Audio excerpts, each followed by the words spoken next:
Olá, tudo bem? Estamos de volta com mais um programa. É sempre uma alegria estar aqui para trazermos as ideias do Espiritismo ao domínio, ao conhecimento público.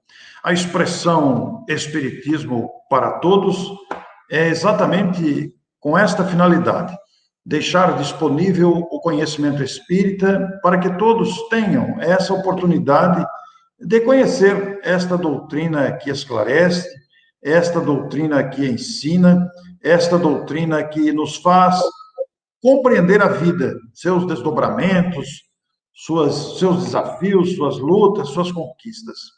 Muito bem, é com muita satisfação, portanto, saudando o telespectador, que hoje falaremos sobre Allan Kardec. Afinal de contas, Espiritismo para Todos deve contemplar os fundamentos do Espiritismo, de onde surgiu esta doutrina que ensina sobre a imortalidade da alma, a reencarnação, o amor ao próximo e, sem dúvida, abrindo espaço para a mediunidade e tantos outros aspectos. E quando se fala em doutrina espírita, não há outro jeito. A fonte segura, correta, a fonte sólida de informação que seja conectado com o que representa o Espiritismo, não é outra, senão Allan Kardec. Para isso, nós vamos fazer aqui, apresentar a vocês um esboço rápido, compacto, biográfico do codificador, trazendo a participação de alguns amigos que gravaram depoimentos que são importantes nesta direção, neste esforço de apresentar sobre a figura do codificador. Antes de mais nada, porém, nós desejamos trazer a vocês algumas informações básicas sobre o codificador e a importância desse trabalho efetuado que nos ajuda a entender todo esse aspecto da vida do codificador. Portanto, nós vamos compartilhar aqui na tela informações básicas para que você possa estar bem informado sobre a figura do codificador. Allan Kardec é o pseudônimo de Hippolyte Léon Denisard Rivail, que foi um influente educador, autor e tradutor francês. Ele era poliglota, dominava diversos idiomas e tornou-se uma pessoa muito conhecida e respeitada na França, onde nasceu, na cidade de Lyon, no dia 3 de outubro de 1804. Daí trazermos hoje, e focar o programa, trazer como tema a figura do codificador do Espiritismo, Allan Kardec.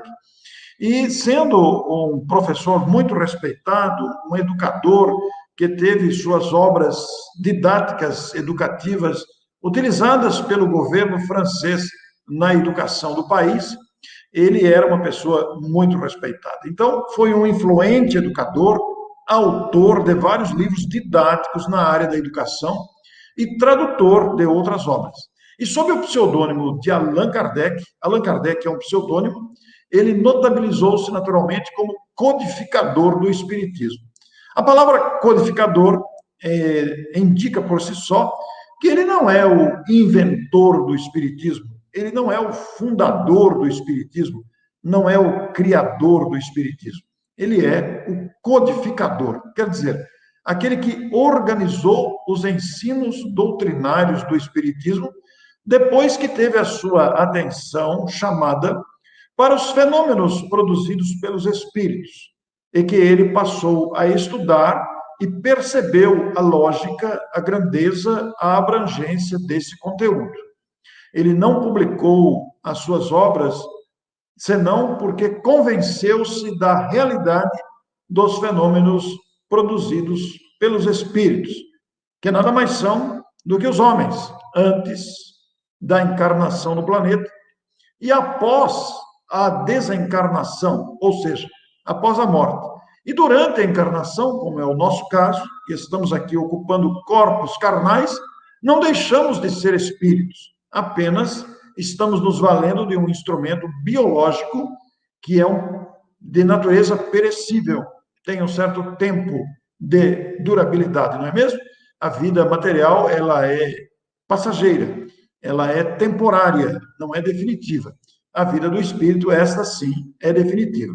Ele nasceu em Lyon, portanto, 3 de outubro de 1804, desencarnou, ou, em outras palavras, morreu no dia 31 de março de 1869, em Paris. E todo o seu trabalho desdobrou-se com a publicação de obras. A primeira obra foi O Livro dos Espíritos, no dia 18 de abril de 1857. Esta é a data magna do Espiritismo.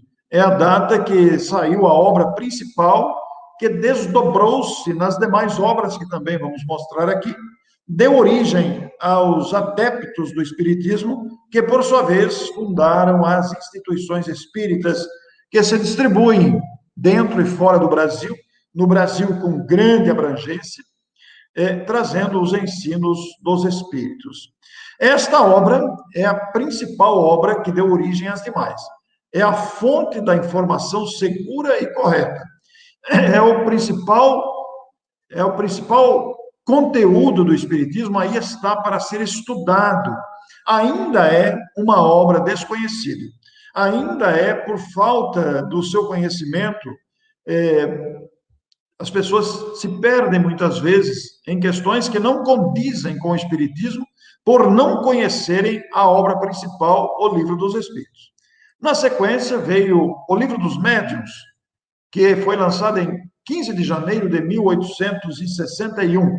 E essa obra é um verdadeiro tratado sobre mediunidade, a faculdade humana que também não é invenção do Espiritismo, mas uma faculdade humana natural, que pertence a todos os homens, independente de idade, de crença, de nacionalidade, de raça. É um atributo humano e que precisa ser compreendida para ser melhor utilizada. A falta do seu conhecimento produz as aberrações. A falta do conhecimento das orientações aí contidas produz as deturpações que ainda acontecem por força do desconhecimento doutrinário. Depois veio o Evangelho segundo o Espiritismo, lançado em abril de 1864, onde Allan Kardec, utilizando-se das máximas morais de Jesus,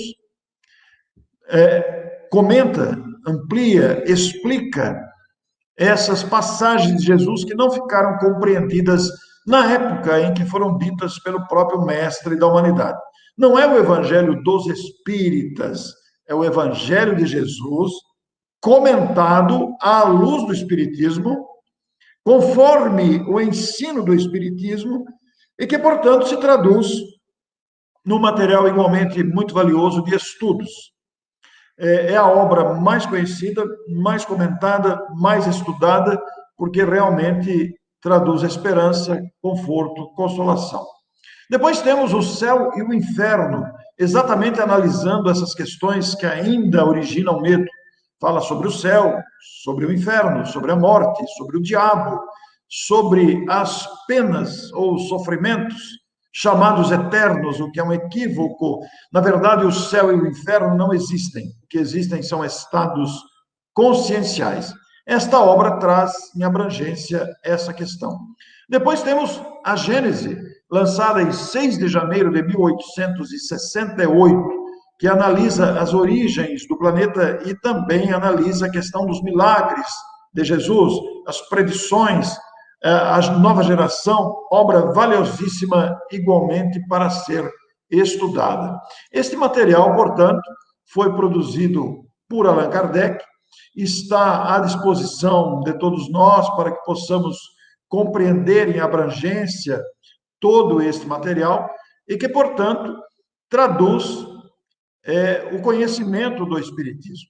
Mas, já que estamos falando de Allan Kardec, que nasceu no dia 3 de outubro de 1804, vamos conhecer o homem Rivail, com a participação do Dr. Alessandro Viana de Paula, juiz de direito de Itapetininga, e que fizemos uma live falando somente sobre o codificador. E aqui estão considerações muito importantes. Vamos ver.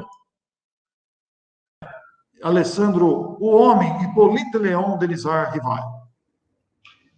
Orson, como nós estamos falando de Kardec, o homem Hippolyte, nós vamos até voltar um pouquinho antes, naquele momento que precede o nascimento desse espírito, Na obra Brasil, Coração do Mundo, né, Pátria do Evangelho, lá é reproduzido este contato, este convite que Jesus faria, usando aquela classificação espírita que nós conhecemos, acho que está em O Livro dos Espíritos, né? Um espírito superior.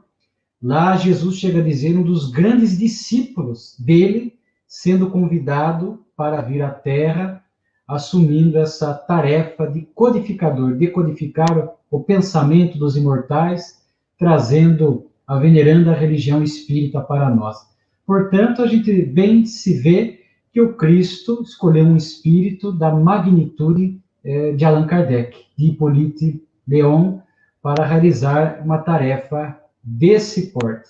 E nós vamos perceber, até na Revista Espírita, nós vamos ver em alguns momentos, Kardec vai fazer essa citação, que a sua formação enquanto professor Hippolyte, o cidadão Hippolyte, já o estava preparando para a tarefa.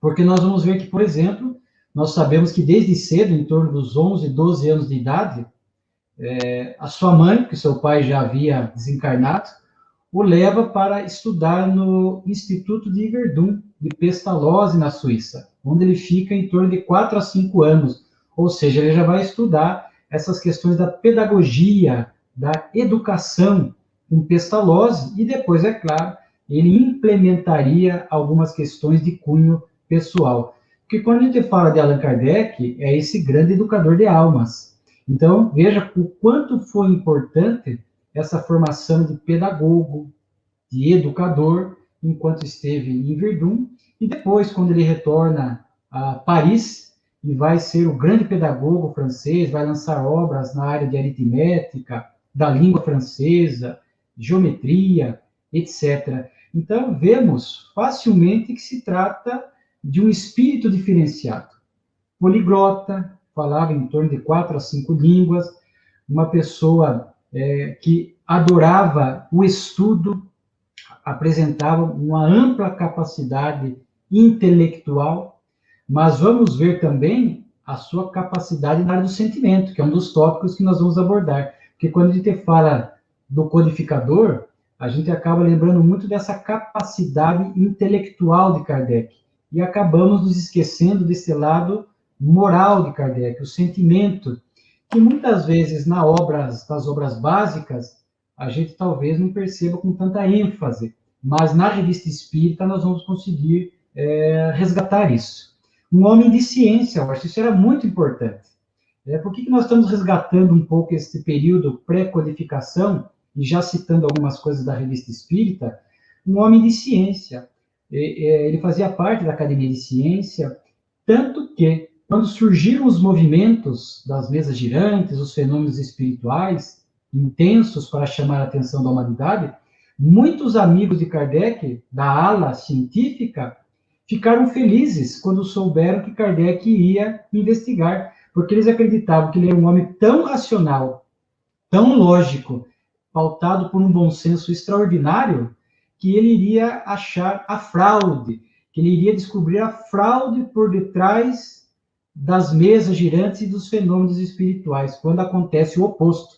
Ele, dentro do seu bom senso, ele vai descobrir a verdadeira causa, a ação dos espíritos. Mas vejam, este homem importante de bom senso. Tanto que na Revista Espírita há uma citação da importância do positivismo de Comte, antes, né, do espiritismo, e Kardec vai falar muito isso do positivismo. O espiritismo é uma ciência positiva, porque era importante esse positivismo e esta racionalidade de Kardec, para que, ao se deparar com os fenômenos espirituais, ele não pudesse fazer uma dedução rápida, dar um palpite. Às vezes a gente olha alguma coisa e você quer dar um palpite. Não, eu acho que é isso, não me parece aquilo. Kardec não. Adotando esta linha científica, racional e positivista de quem analisa o fato, esgota o fato, as circunstâncias, as suas reproduções, para, de fato, chegar a uma conclusão objetiva e lógica, Kardec vai identificar, portanto, a ação do mundo espiritual. E não é só isso. Kardec, na Revista Espírita, vai muitas vezes aliar a importância do magnetismo e do espiritismo. E ele vai falar que o magnetismo abriu caminho para o espiritismo. Portanto, ele estudou o magnetismo de Mesmer. E esse estudo de Kardec a respeito do magnetismo, a respeito desses fluidos que nós temos, etc., também o ajudaria e muito a codificar depois a veneranda doutrina espírita. E junto com tudo isso, o grande caráter de Kardec. Kardec, junto com a sua esposa, que era 8 a 9 anos mais velha do que ele, era um casal muito harmônico. Hoje nós temos algumas cartas de Kardec para a esposa Amélie.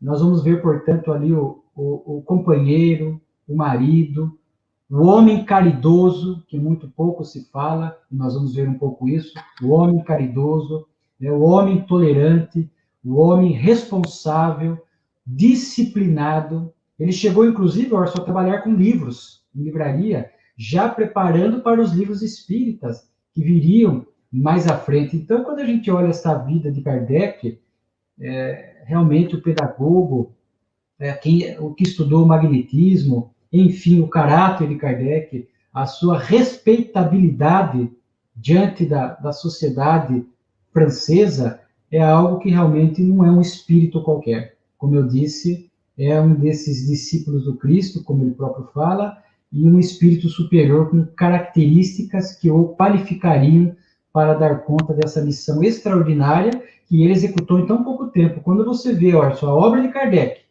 e o tempo que ele teve, de 55, 53 a 69, tudo que ele realizou, é algo extraordinário. Notem, os amigos, que estamos nos utilizando de pequenos trechos de uma live apresentada no ano passado, entrevistando o doutor Alessandro Viana de Paula, que é juiz de direito e muito capacitado, muito estudioso da obra de Kardec. Então, daí os comentários feitos na época, exibidos aqui, são pequenos clipes, são pequenos cortes que adaptamos para aproveitar este rico material trazido pelo doutor Alessandro, que tem se dedicado com muito empenho ao estudo da obra de Kardec. E também vamos nos valer daqui a pouco do grande estudioso Cosme Massi, que também se dedica muito a estudar a personalidade e a obra de Kardec. Agora, nós vimos aí o doutor Alessandro falar do homem Rivail, o professor, o educador, o autor de livros na área da educação, o poliglota. Agora, vamos conhecer também, nas palavras do doutor Alessandro, o caráter humano do professor Rivail. É um detalhe importante também para o nosso conhecimento nesta área de gratidão e de conhecimento desta personalidade notável que foi o professor Hipólito Leão Denizar Rivail, o então futuro Allan Kardec. Maturidade, né, um equilíbrio, sim, uma visão global da vida e de tudo que é característico mesmo das grandes almas, né?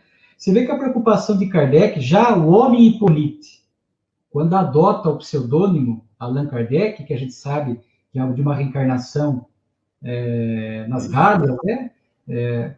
Como druida, ele já queria que a fama dele de pedagogo, de escritor, nem nada interferisse na divulgação do espiritismo. Eu achei interessante, são coisas simples, mas quando morreu o senhor Didier, que era um dos editores e das obras espíritas, e aí o que houve? Kardec não foi ao funeral e quem fez a fala a respeito do senhor Didier foi Camille Flammarion. E ele escreve em janeiro de 66, na Revista Espírita, que muitos insistiram para que ele fosse e falasse. E aí eu vou usar a expressão de Kardec na Revista Espírita, mas eu não gosto de posar, aparecer, né, ficar em evidência. Porque imagine um enterro do senhor Didier, que era uma pessoa conhecida, editor, todo mundo esperando, sabe aquele ambiente? Todo mundo esperando Kardec entrar, todo mundo olhando com, né, Kardec com ar de superioridade chegando e fazendo um discurso, né, para que todo mundo ficasse depois elogiando, aplaudindo. Kardec nem foi. Kardec disse que não gostaria de pousar e pediu para que Camilo Flammarion fosse já. Pode parecer, falando, mas foi um desrespeito, não, mas ele fala que depois ele tinha amizade íntima com o senhor Didier, com a família, e é claro que ele dialogou com a família, levou seus sentimentos, mas naquele momento do funeral, ele não queria pousar para que não desse margem. Kardec não era uma falsa modéstia, porque às vezes é uma falsa modéstia, né? Mas você nota em Kardec uma legítima humildade. Isso é algo. Mas vamos falar também, já que o tempo avança rápido, só para não deixar, de registrar também um pouco do lado caridoso de Kardec. Kardec, na Revista Espírita, ele vai colocar o escritório da Revista Espírita à disposição em vários momentos para que as pessoas fizessem doação. Porque vários momentos, enquanto Kardec dirigindo a Revista Espírita, enquanto codificador, ele verificou diversos problemas de miséria. Por exemplo, separei 3 aqui. Pobres de Lyon, a vítima de cólera, naquela época a gente sabe que tivemos uma epidemia de cólera naquela época, acho que foi a segunda ou terceira onda naquele momento de cólera, que matou milhões de pessoas, e enchentes, inundações. Então, quando Kardec sabia pela imprensa, porque ele era um homem muito conectado na atualidade da época, ele sabia que houve um desastre, uma dificuldade, onde muitas pessoas estavam em sofrimento, ele colocava o escritório da Revista Espírita para coletar, receber as doações dos assinantes da Revista Espírita, para que pudesse depois destinar a essas pessoas a fim de amenizar o seu sofrimento. Porque não teria sentido ele ficar escrevendo sobre o alívio do sofrimento, sobre a caridade material e a caridade moral, se ele próprio, Allan Kardec, se mostrasse insensível ao sofrimento alheio. E muito pelo contrário, era um homem muito sensível, muito amoroso e muito atento a esses sofrimentos à sua volta. E sempre que foi possível, ele se colocou à disposição para atender. Então, é o lado caridoso de Kardec. Alessandro, esses aspectos todos que você está destacando, dificilmente se fala isso, né? São aspectos, não se fala, esquecidos, né? Porque é um lado humano mesmo, independente do professor, independente do sábio, independente do codificador, é o lado do homem, Allan Kardec, normalmente desconsiderado, não lembrado, esquecido e muito desconhecido também, né?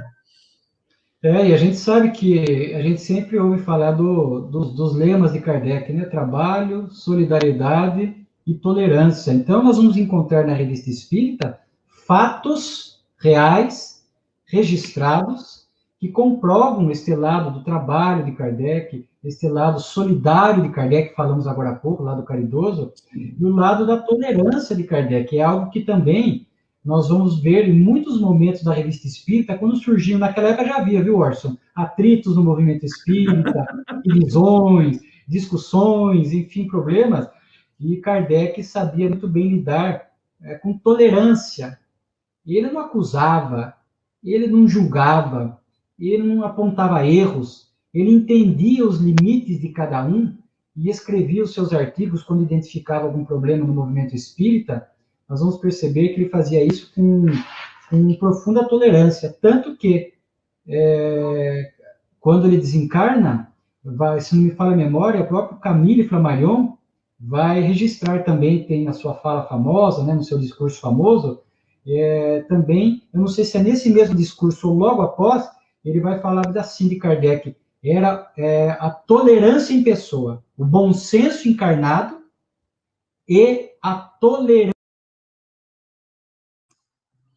Pois é, essas considerações, esses pequenos recortes que estamos trazendo hoje, visam homenagear Hippolyte Léon Denis Rivaio, o nosso Allan Kardec. Nós estamos na proximidade do dia 3 de outubro, a data em que se comemora o nascimento do menino Hipólite, que depois, mais tarde, se transformaria no codificador do Espiritismo. Vimos aí o professor, o homem Rivail. Agora, nós queremos trazer a vocês, continuando ainda esses cortes, especialmente selecionados com a entrevista que fizemos no ano passado ainda, e retiramos esses trechinhos para trazer, nós vamos trazer sobre a moralidade de Kardec, uma magnífica abordagem que não temos como dispensar de trazer a vocês nesta oportunidade em que o objetivo é apresentar o Espiritismo em toda a sua grandeza, a partir, naturalmente, da figura daquele que organizou esses ensinos que hoje motivam todo este movimento em nosso país. Então, vamos ver aqui sobre a moralidade de Allan Kardec. Morais, Alessandro, que qualificaram este homem para o trabalho que viria, né? Os aspectos morais em destaque. Semana passada, Orson, nós tivemos a oportunidade de, no nosso estudo semanal da Revista Espírita, de abordar um artigo de Kardec na Revista Espírita chamado Polêmica Espírita. Isso está em novembro de 58, de 1858. E ali nós vamos ver uma faceta muito interessante de Kardec, porque polêmica espírita, o que ele queria dizer? Ele sabia que o espiritismo seria muito atacado, e ele, pessoalmente, também seria muito atacado. E ele, nesse artigo, Polêmica Espírita, a gente vai ver o caráter de Kardec, ele vai pontuar aquilo que caberia a ele, às vezes, responder, ou aquilo que caberia a ele silenciar. Então, aqui nós vamos destacar já uma virtude de Kardec, que ele vai dizer nesse artigo que o silêncio, muitas vezes, é a melhor resposta. Você sabe que para silenciar, diante dos ataques, é uma virtude. Normalmente, nós queremos falar demais, nos defender demais, e às vezes não é incomum se defender atacando. Sim. Nós nunca veremos nos textos de Kardec ele adotar uma postura agressiva, uma postura chula, embora às vezes o ataque fosse desleal a ele. Ele recebeu um ataque pessoal dos mais graves, e ele foi acusado de se enriquecer às custas do espiritismo, chamado um artigo que foi publicado à época, Os Milhões do Senhor Allan Kardec. E ele vai na Revista Espírita, que era a tribuna do espiritismo à época, ele vai fazer uma defesa muito boa, amorosa, educada, e dizendo que não tem nenhum ódio, nenhum rancor por aqueles que estavam atacando. Nesse artigo que eu estou falando, o silêncio é a melhor resposta, a gente sabe que silêncio não é o silêncio da pessoa que sofre, porque a gente poderia imaginar que o Kardec estivesse em silêncio e depois ficasse ruminando os ataques, ficasse lá num processo emocional de sofrimento e adoecimento. Vemos pessoas assim, que às vezes passam por algumas calúnias, algumas difamações, algumas agressões, e a pessoa faz um silêncio, mas é o silêncio de sofrimento, é um silêncio da pessoa que está adoecendo emocionalmente. O silêncio de Kardec, algumas vezes, não era esse tipo de silêncio, era o silêncio serenidade, era o silêncio equilíbrio, que não se improvisa. Isso é uma conquista. Então, nós vamos ver esse caráter do Kardec. E esse silêncio que ele adotava muitas vezes é produto de uma alma superior, é virtude de uma alma superior. Porque isso revela, primeiro, serenidade e, segundo, autocontrole. Eu tenho usado muito, Orson, um paralelo entre a postura de Kardec na Revista Espírita e a postura nossa nas redes sociais. Porque o que a gente vê nas redes sociais não tem nada de silêncio, não tem nada de educação. Muitas vezes é agressividade por agressividade, violência por violência. Então, a gente vai ver esse primeiro lado de Kardec aqui, o silêncio. E ele vai falar uma coisa muito interessante, porque se eu me preocupasse em defender tudo, eu poderia, ele diz lá, revelar no personalismo, porque quem fica sempre se justificando e defendendo, muitas vezes o faz movido pelo personalismo, quer ser o dono da verdade, quer dar a última palavra. Quantas vezes em rede social, ou em comunicação verbal, a pessoa movida pelo personalismo, ela quer sempre falar por último, ela quer sempre acentuar que ela está com a razão. E Kardec fala, não, muitas vezes o silêncio basta. O crescimento do espiritismo responde por si só muitos dos ataques que ele vem sofrendo. E ele vai falar algo interessante, eu acho que ele vai falar assim, embora eu não vá responder tudo, muitas vezes o silêncio é a melhor resposta, eu instigo os leitores da revista que façam objeções e perguntas, para que eu possa melhor me instruir, e se eu não souber responder, eu direi que não sei. Então, isso é virtude. Virtude. Isso Fomentar as pessoas. é um grande aspecto moral esse, né, Alessandro? Tem que ser destacado mesmo, né? Ele não fugia da discussão saudável. Ele fala da discussão séria, saudável. Ele estaria ali para apresentar o Espiritismo como ele recebeu dos imortais, sem distorção. E o Espiritismo foi, muitas vezes, de forma leviana, atacado, distorcido, acusado de produzir loucura, acusado de produzir suicídio. Então, é claro que Kardec, usando a tribuna do Espiritismo, a revista Espírita, ele teria que corrigir essas distorções. Então ele falava, perguntem, e olha só, é bom para que eu possa me instruir. Se o codificador, Orson, fala da necessidade que ele tinha de estar permanentemente estudando para melhor poder divulgar o espiritismo e interagir com essas pessoas, imaginemos nós. Quantos espíritas não se acham? A gente vê aqui o lado humildade de Kardec, reconhecendo a necessidade de sempre estar estudando, se atualizando com os benfeitores. Quantas vezes ele vai falar num artigo aqui, às vezes há espíritas que com poucos meses de espiritismo já se acha o suprassumo do espiritismo, que conhece tudo de espiritismo, e o codificador fala, não, pergunte que eu quero estudar, eu preciso estudar. E se eu não souber responder, eu vou falar, não sei. E às vezes é você que nós trabalhamos com divulgação espírita, e às vezes o espírita, a pessoa nos faz uma pergunta, e às vezes é virtude, Orson, você dirigir para a pessoa, olha, não sei, eu preciso estudar, eu vou perguntar para alguém, eu vou me informar. Outro dia, um companheiro espírita, um orador, disse que estava no seminário com outro orador, o Haroldo Dutra estava com outro, e aquele momento do seminário que vem as perguntas. E ele não falou qual a pergunta, mas eu imagino que tenha sido uma pergunta daquelas realmente complexas. Foi feita. Ele olhou para o outro companheiro e disse assim, um olhou para o outro e falou, não sei, não sabemos. Dá o nome da pessoa que nós vamos responder. Então, e às vezes a gente quer responder tudo, porque nos falta a virtude que Kardec tinha, a humildade de reconhecer que nós estamos longe de saber tudo e que precisamos estudar e muito. E nesse afã de responder tudo, eu vou inserir, às vezes, um ponto de vista pessoal. Eu vou colocar um achismo, e ali, às vezes, eu começo a distorcer pontos importantes da doutrina que eu desconheço. Então, é um lado aqui que nós anotamos, grande de Kardec. Um outro ponto aqui, são coisas, às vezes, Orson, simples, corriqueiras, mas que revelam a grandeza de Kardec. Ele era muito convidado para ir a Lyon, Bordeaux, fazer as suas viagens, visitar o movimento espírita, e as pessoas costumavam receber Kardec com verdadeiros banquetes. E olha o que ele escreve na Revista Espírita, de setembro de 62, numa resposta a um convite de Lyon e Bordeaux. Olha, se depender de mim, eu prefiro que não haja banquete, porque isso gera despesas inúteis.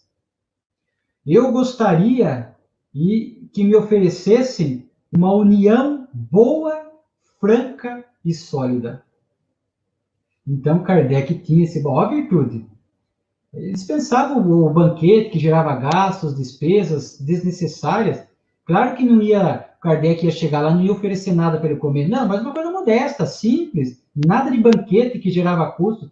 E o melhor presente que o movimento espírita que o convidasse poderia dar a ele era a união, que ele pudesse encontrar ali naquele local uma união entre os espíritos. Então, isso é de uma virtude impressionante, porque às vezes muitos espíritas fazem exigências descabidas, a gente sabe disso, claro, mantendo a nossa ética aqui, mas às vezes há alguns que trabalham na divulgação espírita, em qualquer nível que nós estamos falando, e às vezes a pessoa, para aceitar aquele convite, ela faz exigências as mais variadas e que muitas vezes dá dor de cabeça para os organizadores e gera custo. E você vê o próprio codificador dispensando e percebendo que qualquer despesa inútil não seria bem-vinda.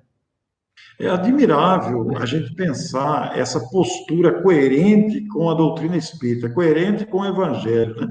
Você falou uma coisa fundamental, Alessandro, como eu gostei de você falar isso. Quando a gente quer justificar tudo nas respostas, né? A humildade de dizer que não sabe, né? E a gente quer justificar tudo e entra no perigo dos achismos, rapaz. Que perigo que é isso? Então, Pode muito parecer algo complicado. inocente, mas não é, né? Pode parecer algo inocente. Às vezes a gente é a pessoa movida às vezes de boa vontade, quer dar uma resposta para o outro, mas às vezes, olha a grandeza de Kardec, Orson. A revista Espírita, ele usa, muitas vezes, falar que na revista, como era propriedade exclusiva de Allan Kardec, ele dizia que eu posso empenhar a minha palavra pessoal sem manchar o Espiritismo. No livro dos Espíritos, nós vamos ver essa didática de Kardec, porque às vezes, ele, quando era um adendo dele, está diferenciado, né, nas respostas, para que não confundisse o que era uma opinião de Kardec com aquilo que era uma revelação espiritual. Na revista Espírita, ele vai fazer muito isso. Então, olha a grandeza de Kardec para que não houvesse nenhuma confusão entre o que era revelação espiritual e o que era uma observação de Allan Kardec. E ao longo dessas décadas todas, você sabe muito bem, esses achismos vêm vindo de geração em geração, às vezes de direção em direção em casa espírita.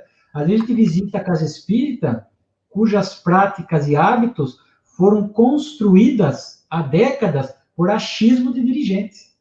E para você, muitas vezes, mudar essa postura, dá muito trabalho, né?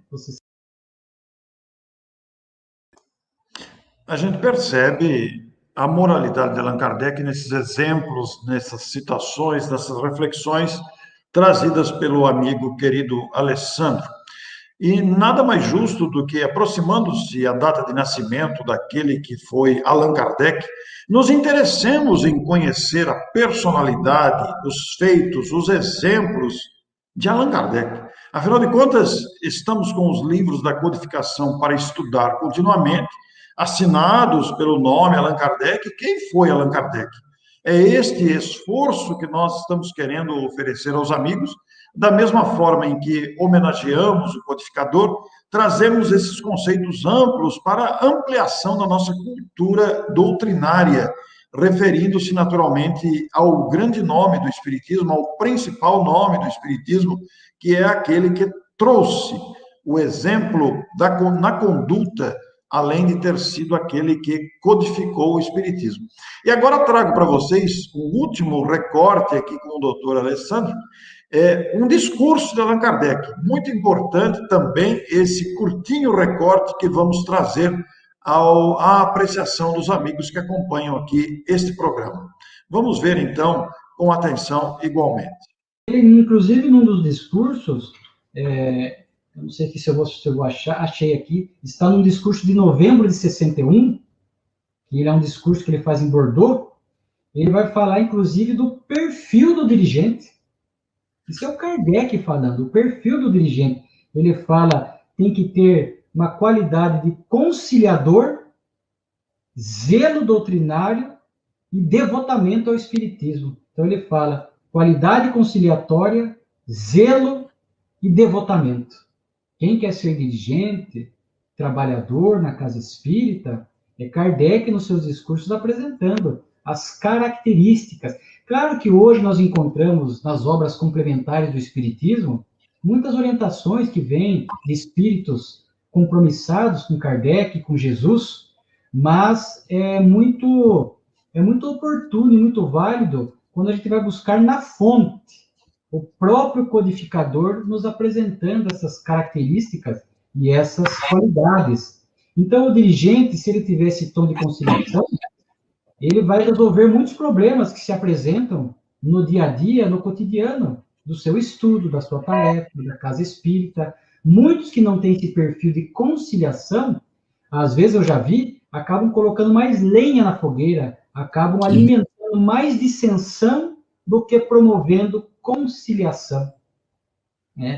O zelo com a doutrina, o devotamento, né? Pode falar, Urso. Quero ouvi-lo também. Eu ia falar que você está abordando, né, Alessandro, uma realidade atual, porque nós, como seres humanos, estamos inseridos nessas dificuldades que o Kardec sentiu lá atrás também, alertou, trouxe as suas advertências, e parece que a gente está descuidado com essa advertência. Ainda existem esses problemas que não precisariam existir, né, Alessandro? São realmente problemas graves e pouco abordados, porque parece que existe um certo medo de abordar isso. Eu me lembro aqui, Alessandro, do livro Viagem Espírita, em 1862, que é um primor, né? São os discursos de Allan Kardec nas viagens que ele fez. E ele vai justamente direcionar ao dirigente espírita. Não, com certeza, por isso eu falei, é material obrigatório de qualificação dos trabalhadores. E se segue até hoje os problemas, é porque qual é a conclusão que a gente chega? Tem faltado Kardec ao movimento espírita.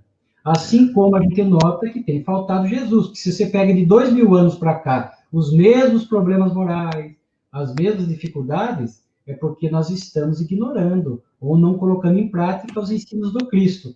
Se no movimento espírita seguem as mesmas problemáticas, é porque tem faltado Kardec e tem faltado Jesus no movimento espírita. Aqui ele vai falar nesse discurso de novembro de 61, dirigido a Bordeaux, ele vai falar, por exemplo, dos inimigos externos e internos. Os inimigos externos, a gente sabemos, existem os inimigos externos, os que atacam a doutrina, etc. Mas o que me chamou a atenção é ele falar dos inimigos internos, que estão dentro do movimento espírita. Pessoas que se tornam obstáculo na vida do próprio companheiro espírita ou no próprio movimento espírita. Kardec tem uma expressão que eu uso muito, que ele usa várias vezes na Revista Espírita, que é aquele espírita que não estuda direito e fica dando pitaco e ponto de vista pessoal. É aquele espírita que, aonde ele está, na casa espírita ou no movimento espírita, ele é aquele que só critica, não edifica nada. É aquele que fica levando fofoca para lá e para cá. É aquele espírita que fica atacando, agredindo outros confrades espíritas, alimentando dissensão e desunião. Sabe como Kardec chama esses espíritas, Orson? Pretensos espíritas. Pretensos adeptos. É a palavra que Kardec várias vezes vai usar na Revista Espírita para se referir, podemos dizer, aos maus espíritas que ainda se prestam a esse desserviço. E quando a gente fala assim, pode parecer uma fala um pouco enérgica, mas cabe a todos nós, e eu me incluo, sem exceção, para que a gente possa estar sempre se autoavaliando dentro das tarefas espíritas, para ver se nós não estamos incorrendo nesses erros. Talvez, em alguma medida, em alguns momentos, estejamos. Talvez, muitas vezes, enquanto dirigentes ou trabalhadores, às vezes, num dado momento, por descuido, ou como disse Jesus, por invigilância, talvez faltou um pouco de zelo doutrinário. Em alguns momentos, talvez tenha faltado devotamento, dedicação. Em alguns momentos, tenha faltado conciliação, chamar as pessoas para um diálogo, conciliar. Muitas vezes, talvez sejamos nós que estamos alimentando uma fofoca que a gente leva para cá, uma fofoca que a gente traz para cá, sem que isso represente auxílio ou melhoria para a nossa casa espírita, para a tarefa, para o movimento espírita. Muitas vezes somos nós alimentando dissensões. Hoje, Orson, com as redes sociais, as coisas são muito instantâneas. A gente lê alguma coisa e a gente já se sente impulsionado a querer responder de imediato. Então, a gente já posta coisas que depois nós vamos nos arrepender. E, às vezes, a gente acaba alimentando dissensão dentro do movimento espírita. Então, quando a gente está falando aqui, pode parecer pelo tom que nós estamos dirigindo a outras pessoas. Mas eu me incluo. Eu me incluo porque, e esse é um discurso de Kardec que serve para todo o movimento espírita, porque quem se acha isento de erros morais já está faltando uma virtude que o codificador exemplificou que nós falamos, que é a humildade. Porque seríamos orgulhosos se nós nos achássemos isentos de qualquer tipo de erro. Então, é uma análise que a gente tem que estar sempre fazendo. O nosso papel de dirigente, o nosso papel de frequentador, o nosso papel de trabalhador, o nosso papel de integrante na casa espírita. Inclusive, Orson, nesse discurso, como em um outro artigo que ele escreve, um dos mais completos de orientação para o movimento espírita, ele vai falar de um grupo central. Eu já vi pessoas que criticam, às vezes, aqui em São Paulo a gente chama de USE, em outras regiões de URI, as direções regionais, as direções municipais do movimento espírita, e eu já vi gente falar que Kardec nunca propôs isso, e propôs, porque não estudaram a revista espírita. Kardec fala de grupos centrais, de uma direção organizada, então ele fala, sugere sim, que tenhamos essas direções municipais, regionais, estaduais, para que possamos ter uma gestão com zelo e devotamento em relação ao espiritismo. Então, esses inimigos internos, precisamos nos perguntar se em algum patamar nós não estamos sendo um inimigo interno dentro da casa espírita onde estamos, um braço dos obsessores dentro da casa espírita onde estamos. Então, os discursos de Kardec, você vê que aqui pontuamos 2, 3 pontos, e a gente viu quanto o assunto rende, quanta coisa Kardec traz para o movimento espírita. Realmente são riquezas culturais, doutrinárias, conclamando-nos a uma melhor postura de vivência espírita. Para o telespectador que não é espírita, é importante destacar aqui: antes de sermos espíritas, somos seres humanos, falíveis, e, portanto, sujeitos a essas questões que estão em todos os seres humanos, conclamando-nos, pois, a melhora moral, que é o objetivo do Espiritismo.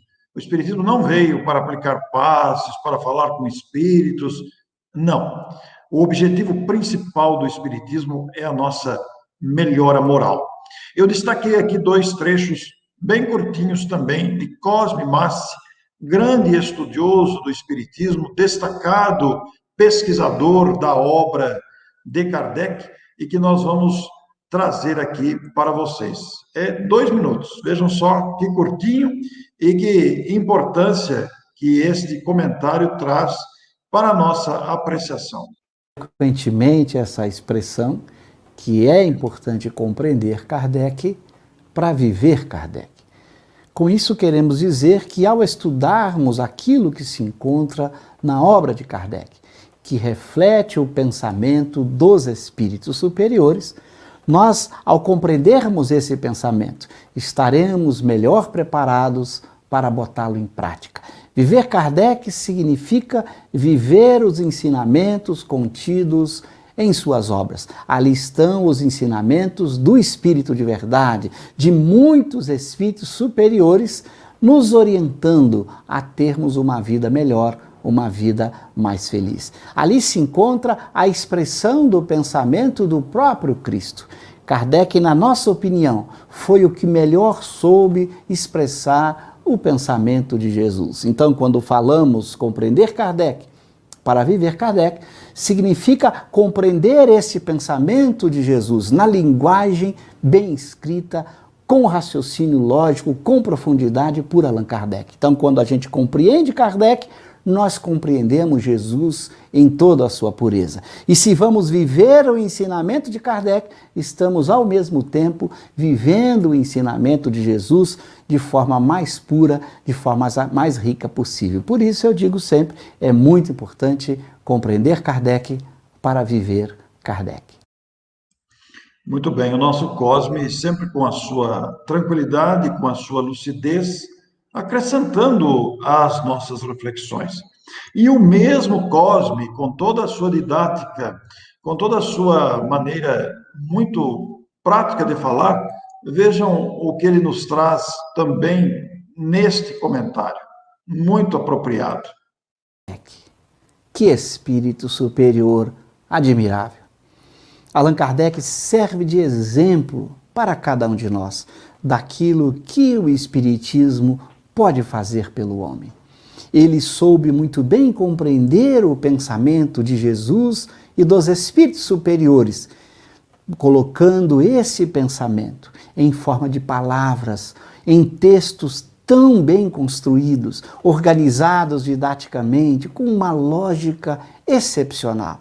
Então, Allan Kardec, ao compreender os ensinamentos dos Espíritos, ao entender o pensamento do Cristo, foi o homem que melhor soube expressar este pensamento na nossa linguagem escrita, buscando, nesta linguagem científica e filosófica, a maneira mais adequada de fazer com que o pensamento de Jesus se tornasse tão simples e, ao mesmo tempo, tão profundo. Então, quando estudamos a obra de Kardec, as revistas espíritas em particular, ali descobrimos esse espírito admirável, Allan Kardec, sempre equilibrado, praticante permanente da caridade que ele ensina em sua obra, demonstrando para cada um de nós como o Espiritismo pode transformar o homem, como o Espiritismo pode construir um homem verdadeiramente superior. Este homem, Allan Kardec, esse espírito especial que aprendemos a admirar, não somente pela clareza e profundidade do seu pensamento, mas, acima de tudo, pelo jeito especial de ser e de viver o ensinamento de Jesus. Com essas apreciações, o nosso objetivo é manifestar gratidão, sem dúvida, à grandeza desta personalidade que a humanidade recebeu. Nós não temos dúvida nenhuma de que Allan Kardec é um grande benfeitor da humanidade. É um benfeitor da humanidade. Então, um gênio devido à sua clareza. E aqui acrescentamos o último trecho do nosso querido Cosme Massi. Olá! Aprendendo com Kardec. Quem foi Allan Kardec? Ele nasceu na cidade francesa de Lyon, no dia 3 de outubro de 1804, morrendo por um rompimento de um aneurisma na cidade de Paris, no dia 31 de março de 1869. Fez os seus estudos na cidade suíça de Verdun com um grande educador, Pestalozzi. Lá, ele aprofundou as mais diversas ciências de sua época, estudando as artes e a filosofia. Casou-se com uma professora, Amélie Gabrielle Boudet, com quem viveu ao longo de toda a sua existência terrena. No ano de 1855, iniciou os estudos das chamadas mesas girantes. Após 2 anos, publica a sua primeira e mais importante obra, o Livro dos Espíritos, no dia 18 de abril de 1857. No ano seguinte, em janeiro de 1858, inicia a publicação do primeiro periódico espírita do mundo, a Revista Espírita, que vai circular mensalmente ao longo de 12 anos, até o mês de abril de 1869, tendo ele como o grande autor. A partir de março de 1860, Allan Kardec apresenta a segunda edição definitiva da monumental obra, o Livro dos Espíritos. Esta obra foi por ele dividida em 4 grandes partes. Na primeira parte, tratava de Deus e das causas primeiras. Na segunda parte, do espírito e do mundo dos espíritos. Na terceira parte, a lei moral. Na quarta parte, as esperanças e consolações. E para ampliar estas 4 partes, ele vai publicar outras 4 obras fundamentais. Para desenvolver a primeira parte sobre as origens, ele vai publicar no ano de 1868 a obra A Gênese, os milagres e as predições segundo o Espiritismo. Para estudar a segunda parte sobre o mundo espírita, ele vai publicar em 1861 a obra O Livro dos Médiuns, ou Guia dos Médiuns e dos Evocadores. Para aprofundar a terceira parte sobre a moral, ele vai publicar o Evangelho segundo o Espiritismo no ano de 1864. E, para estudar a quarta parte sobre as esperanças e consolações, ele publica no ano de 1865 a obra O Céu e o Inferno, ou A Justiça Divina segundo o Espiritismo. Ele dedicou os 14 anos últimos de sua vida à humanidade. Allan Kardec, modelo de devotamento e abnegação. É por isso que estamos aprendendo com Kardec para viver Kardec. Muito bem, nós estamos quase por encerrar, mas nós temos um poema muito bonito, feito por nossa Ilza Godinho, de Santa Catarina, em homenagem ao codificador. Notas explicativas Kardec. Meta essencial. Caridade, benevolência, indulgência, perdão das ofensas, do Espiritismo, a essência. A nenhum ser fazermos o mal, em tudo para com todos, para com o animal, sempre amor, ética, moral. No Espiritismo, isso é meta essencial. Perdoar os inimigos, nos olharmos como amigos, abraçarmos-nos como irmãos, do Espiritismo, a razão. Olhar não somente o homem carnal, enxergar a perpetuidade do ser inteligente, não só visão para a vida presente. Capitalista ou proletário, chefe ou subordinado, homem ou mulher, cor qualquer, iremos novamente reencarnar. Outro corpo, posição, nova etapa começar. Então, o entender os problemas arqueológicos, teológicos, antropológicos, morais, sociais, nos parâmetros da reencarnação, na contínua evolução, nas divinas leis universais, amor, caridade, fraternidade e a luz, a glória da imortalidade. Somos todos irmãos, filhos do mesmo Pai. Somos todos iguais, somos seres imortais. Benevolência, indulgência, perdão das ofensas, do Espiritismo, a essência. Ilza Godinho. Muito bem, com a nossa gratidão a Ilza Godinho, de Santa Catarina, também a nossa gratidão expressa ao grande Allan Kardec. Se você que nos ouve, se você que nos vê, quer conhecer o Espiritismo, busque o Livro dos Espíritos. Estude Allan Kardec, a única fonte segura de informação doutrinária correta para entendermos o que é o Espiritismo, qual a sua finalidade, de onde o seu surgimento, por que o Espiritismo. O estudo do Espiritismo previne de decepções, previne de frustrações.